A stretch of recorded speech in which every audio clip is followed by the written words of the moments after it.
ശ്രീ ജയരാജ്, ഇപ്പോൾ പിണറായി മുഖ്യമന്ത്രിയായത് സ്വന്തം നിലയ്ക്കല്ല, ജനങ്ങളാക്കിയതാണ് മുഖ്യമന്ത്രിയെ, പാർട്ടിയാക്കിയതാണ് മുഖ്യമന്ത്രിയെ, പിണറായി വിജയനെ എന്നുള്ള ഒരു പ്രതികരണം കൂടി അൻവർ പുറത്ത് പരസ്യമായി നടത്തിയത് താങ്കളും കേട്ടിരിക്കുമല്ലോ. അപ്പോൾ ഉന്നം മുഖ്യമന്ത്രിയാണ്, ഉന്നം പിണറായി വിജയനാണ്. പിണറായി വിജയൻ പല്ലും നഖവും കൊഴിഞ്ഞിരിക്കുന്നു എന്ന് ഡോക്ടർ ആസാദും നിരീക്ഷിക്കുന്നു. എന്താണ് ഇക്കാര്യത്തിൽ പറയാനുള്ളത്? എന്തുകൊണ്ട് അൻവറിന് ഇങ്ങനെ പരസ്യമായി പ്രതികരിക്കാൻ ധൈര്യം വരുന്നു?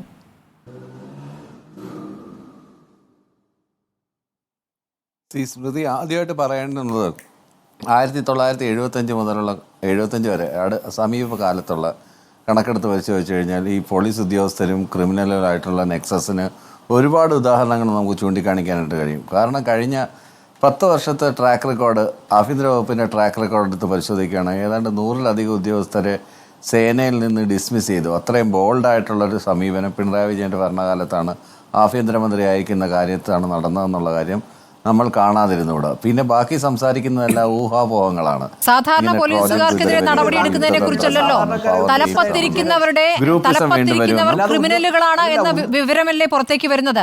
അതിന്മേലെന്താണ് നടപടി? ഉദ്യോഗസ്ഥന്മാരായ ഒരു പോലീസുകാർക്കെതിരെ നടപടി സ്വീകരിച്ചു. തലപ്പത്തിരിക്കുന്നവരെ കുറിച്ച്, ഇതിനെക്കുറിച്ച് ദേശീയ സുരക്ഷയെ സ്മൃതി ഞാനൊരു കാര്യം പറയട്ടെ. ഈ ദേശീയ സുരക്ഷയെ വരെ വെല്ലുവിളിയാവുന്ന വലിയ വിവാദം അറിയാമല്ലോ, spice from the sky, ISRO ചാരക്കേസ്. അന്നേരം ഭരണപക്ഷത്തുള്ള മുഴുവൻ MLA-മാരുമാണ് ഒരു മുഖ്യമന്ത്രിയെ തള്ളി താഴെയിടാൻ വേണ്ടിയിട്ട് മുന്നിൽ നിന്നും പിന്നിൽ നിന്നും എല്ലാം കുത്തിയത്.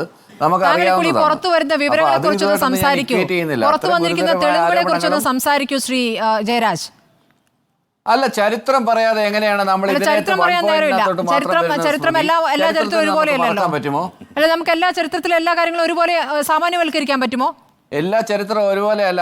ആദ്യമായാണ് ഇത്തരം ഒരു കാര്യം സംഭവിക്കുന്നത് എന്നുള്ള രീതിയിലുള്ള ചില അനുമാനങ്ങളും ആദ്യമായിട്ടാണ് ഇത്തരം ഉണ്ടാവുന്നത്. ആദ്യമായിട്ടാണ് പിണറായി വിജയനെതിരെ മുന്നണിയിൽ നിന്നും ഭരണകക്ഷി MLA-മാരിൽ നിന്നും ഒരു പടയൊരുക്കം ഉണ്ടാകുന്നത്. ആദ്യമാണ്. എന്താ സംശയം? അതുമാത്രമല്ല, മുഖ്യമന്ത്രിയുടെ ഓഫീസിലേക്കും അദ്ദേഹത്തിന്റെ പൊളിറ്റിക്കൽ സെക്രട്ടറിയിലേക്കും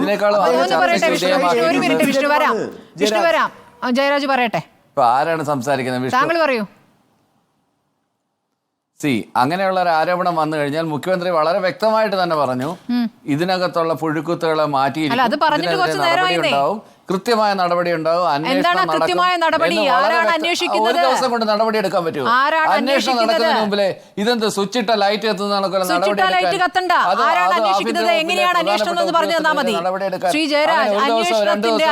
സംഘത്തിന്റെ സ്വഭാവം DGP-ക്കാണല്ലോ റിപ്പോർട്ട് കൊടുക്കുന്നത്. യോഗമാണ് ആദ്യമേ വിളിച്ചത്. നോക്കൂ, ഉന്നയിക്കപ്പെട്ട ആരോപണം ക്രൈം നടന്നു എന്നുള്ളതാണല്ലോ. IPS ഉദ്യോഗസ്ഥന്മാരുടെ യോഗം വിളിച്ചു. ഇതിന്റെ ഘട്ടം ഘട്ടമായി പറഞ്ഞു തരാം. IPS ഉദ്യോഗസ്ഥന്മാരുടെ യോഗം വിളിച്ചു, ഉന്നത പോലീസ് ഉദ്യോഗസ്ഥരുടെ യോഗം വിളിച്ചു. അതിനുശേഷം നിയമിച്ചത് IPS റാങ്കിലുള്ള ഉദ്യോഗസ്ഥരെ തന്നെയാണ്. എന്തുകൊണ്ട് ആഭ്യന്തര വകുപ്പിൽ നിന്ന് ഒരു ഉത്തരവിറങ്ങിയില്ല? Doctor B. ജയരാജന്റെ ആദ്യത്തെ ചോദ്യം അതാണ്. എന്തുകൊണ്ട് ആഭ്യന്തര വകുപ്പിൽ നിന്ന് ഒരു ഉത്തരവിറങ്ങിയില്ല? ആരോപണം ക്രൈം ചെയ്തു എന്നുള്ളതാണ്. എന്തുകൊണ്ട് അങ്ങനെ ഒരു ഉത്തരവിറങ്ങിയില്ല? ക്രൈം ചെയ്തോ എന്നുള്ളത് തെളിയട്ടെ ആദ്യമേ. എങ്ങനെ തെളിയുന്നേ? ഈ അന്വേഷണത്തിൽ എങ്ങനെ തെളിയും? സാങ്കേതികത്വത്തിൽ പിടിച്ചുള്ള കളിയാണ്. അതെങ്ങനെ? ADGP-ക്ക് താഴെയുള്ള ഉദ്യോഗസ്ഥർ റിപ്പോർട്ട് നൽകുമോ? അജിത് കുമാറിനെതിരെ റിപ്പോർട്ട് നൽകുമോ? DGP-ക്കല്ലേ റിപ്പോർട്ട് കൊടുക്കുന്നത്?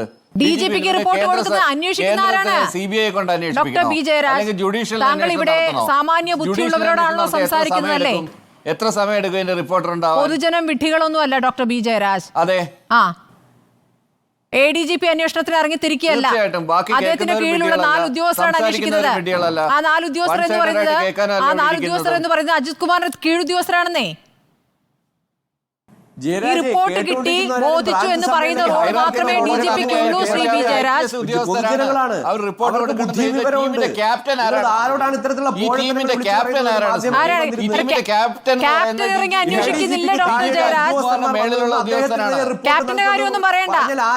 ക്യാപ്റ്റന്റെ കാര്യം പറയണ്ട. ക്യാപ്റ്റൻ DGP ആണെങ്കിൽ DGP എന്തുകൊണ്ട് ADGP-യെ മാറ്റി നിർത്തിയില്ല എന്നുള്ളത് അദ്ദേഹത്തിന് നീരസമുണ്ട്. അത് ആ വാർത്ത താങ്കൾ കണ്ടില്ലേ? ADGP-യെ ക്രമസമാധാന ചുമതലയിൽ നിന്നും മാറ്റി നിർത്താനുള്ള അന്വേഷണത്തിൽ ഒരു മിനിറ്റ് വിഷ്ണു, ഞാനൊന്ന് പറയട്ടെ. വിഷ്ണു ഒരു മിനിറ്റ്. വിഷ്ണു അങ്ങനെ പറഞ്ഞാൽ ആര് പറയുന്നു വ്യക്തത ഉണ്ടാവില്ല. Doctor B. ജയരാജ്, ഈ DGPക്ക് ഈ അന്വേഷണം ഈ ADGPയെ മാറ്റി നിർത്താതെയുള്ള അന്വേഷണത്തിൽ അദ്ദേഹത്തിന് തന്നെ അനിഷ്ടമുണ്ട്. ഈ വാർത്തയും താങ്കൾ കണ്ടതല്ലേ? അപ്പോൾ ക്യാപ്റ്റൻ ആരാണെന്ന് താങ്കൾ ചോദിക്കുന്നതിൽ എന്താണ് അർത്ഥം? താങ്കൾ ഉദ്ദേശിച്ച ക്യാപ്റ്റൻ പിണറായി വിജയനാണോ? അദ്ദേഹം അത് പറഞ്ഞതുമില്ല. നമ്മളെല്ലാം ഊഹാപോഹത്തിന്റെ അടിസ്ഥാനത്തിലാണ്. ഊഹാപോഹം ഒന്നല്ല ഇവിടെ ചർച്ച ചെയ്യുന്നത്. അൻവർ പുറത്തു പറഞ്ഞ കാര്യങ്ങളാണ്. ഇന്ന് വാർത്താ സമ്മേളനത്തിൽ മാധ്യമങ്ങളോട് പറഞ്ഞ കാര്യമാണ് ഞാൻ ചോദിക്കുന്നത്. അൻവർ പറഞ്ഞ പല ആരോപണങ്ങളുടെയും മുനയൊടിച്ചുകൊണ്ടാണല്ലോ ഞാൻ സംസാരിച്ചത് തന്നെ. എങ്ങനെ മുനയൊടിച്ചു? കേട്ടതല്ലേ? പല ആരോപണങ്ങളുടെ മുനയടിച്ചുകൊണ്ടാണ്. നോക്കൂ, PV അൻവർ ഒരു വിശുദ്ധനാണെന്നും അദ്ദേഹം ഒരു വിപ്ലവം ഉണ്ടാക്കുമെന്നും നമ്മൾ കരുതുന്നില്ല. ഇപ്പോൾ ഉയർത്തുന്ന വിവാദങ്ങൾ, ആരോപണങ്ങൾ ഗൗരവത്തിലുള്ളത് കൊണ്ട് മാത്രമാണ്. ഇയാളുടെ വീടിനെ കുറിച്ചുള്ള ആരോപണം എങ്ങനെ? ശരി, ഒരു വീടുമായിട്ട് കുറച്ചു നേരമായി വീടുമായിട്ട് നിൽക്കുന്നു. ശരി ശരി. ശ്രീ ജ്യോതികുമാർ ചാമക്കാല, എടുത്ത് പരിശോധിക്കാം. ആ സ്ക്വയർ ഫീറ്റ് ഒന്ന് മാറിപ്പോയി, തെറ്റിപ്പോയി. അതിൽ പിടിച്ചുകൊണ്ടാണ് ഡോക്ടർ B ജയരാജ് ഇങ്ങനെ ആവർത്തിച്ച് പറഞ്ഞുകൊണ്ടിരിക്കുന്നത്. വീട് മണിമാളികയാണോ, എത്ര കോടിയുടേതാണെന്ന് എന്ന കണക്കിലൊന്ന് അദ്ദേഹത്തിന് തെറ്റുപറ്റിയെന്ന്. PV അൻവർ ഒരു വിശുദ്ധനാണ് എന്നൊന്നും നിങ്ങളും കരുതുന്നില്ലല്ലോ.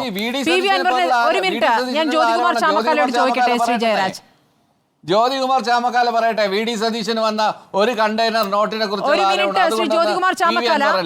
അപ്പോൾ PV അൻവർ ഉന്നയിക്കുന്ന ആരോപണങ്ങളിൽ 2 സ്റ്റാൻഡ് ഉണ്ടോ? ശ്രീ ചാമക്കാല, PV അൻവറിനെതിരെ നിരവധി കേസുകളുണ്ട്.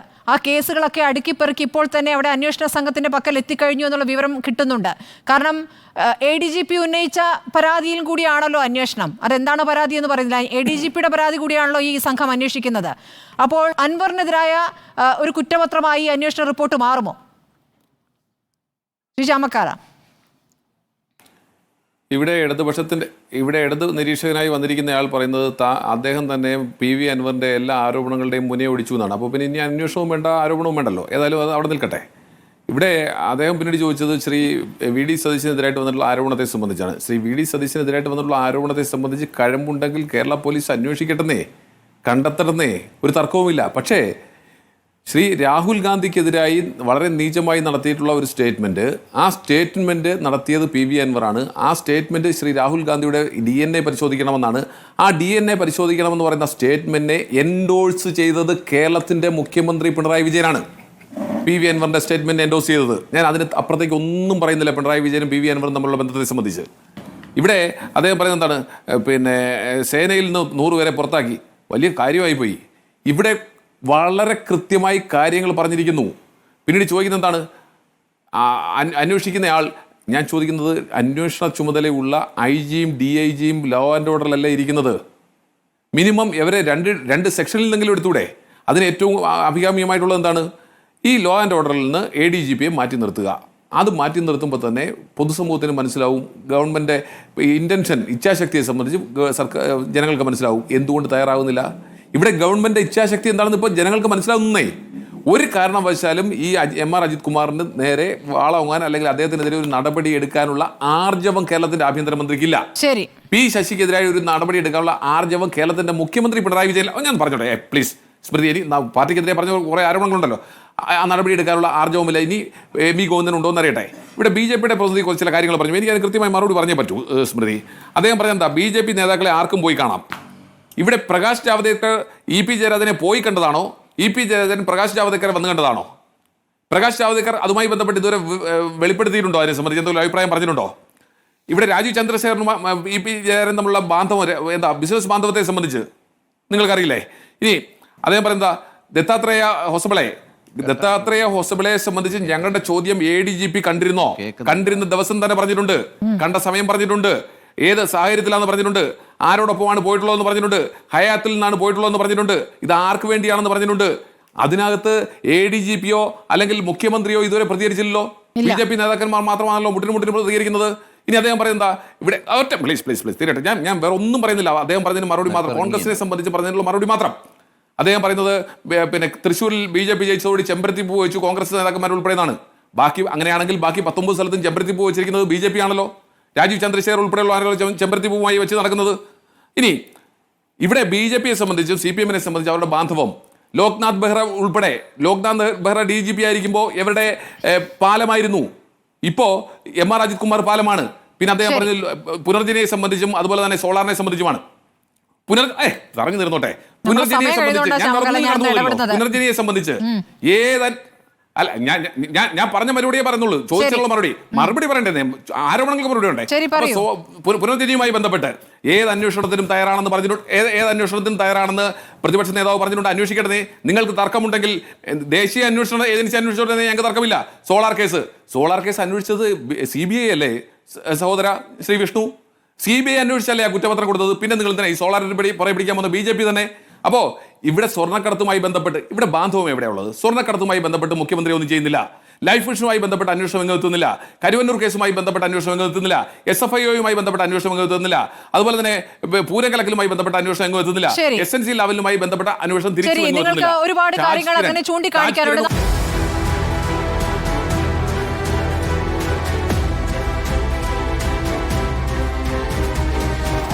ഡിബേറ്റ് വിത്ത് സ്മൃതി പരുത്തിക്കാട്.